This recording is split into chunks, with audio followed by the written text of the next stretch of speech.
Bonjour à tous et bienvenue sur la chaîne. Je suis Gabriel Fontaine et ici on parle auto sans prise de tête.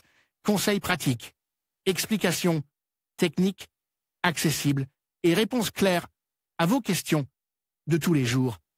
Que vous soyez débutant ou passionné, vous allez trouver ici de quoi mieux comprendre et entretenir votre voiture.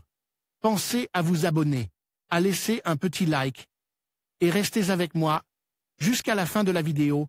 Chaque détail peut faire la différence. Si vous savez déjà comment vous asseoir correctement lorsque vous conduisez, ce qui est bon pour votre santé et votre sécurité, l'étape suivante consiste à connaître la position optimale de vos mains sur le volant, car cela peut faire toute la différence en cas d'événement imprévu. Avec une bonne prise en main, qui doit toujours être confortable, vous pourrez mieux réagir à la direction du véhicule. Quelle est la meilleure façon de procéder? Nous vous l'expliquons. Il faut d'abord comprendre que le volant d'une voiture est conçu pour être utilisé des deux mains et d'une seule main dans des situations exceptionnelles, par exemple pour changer de vitesse, si la voiture est équipée d'une boîte de vitesse manuelle, baisser les vitres, ou effectuer une opération sur le système multimédia ou la climatisation.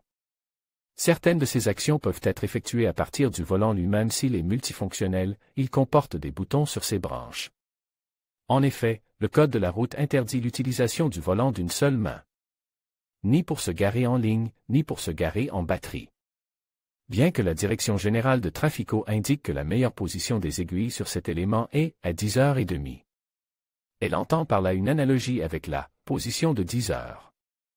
Il s'agit d'une analogie avec l'heure, le bord du volant serait l'horloge et les aiguilles de l'horloge, mais les principaux experts en la matière considèrent qu'il est plus approprié de les placer à 9h15, de manière à ce qu'elles soient alignées horizontalement avec les aiguilles, de manière à ce qu'ils soient horizontalement opposés l'un à l'autre et que les pouces reposent sur les rayons.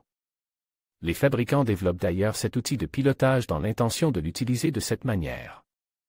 La raison principale de cet emplacement est que, lorsque vous devez manœuvrer brusquement, le mouvement est plus rapide et plus précis, sans qu'il soit nécessaire de croiser les bras ou de lâcher la jante pour contrebraquer.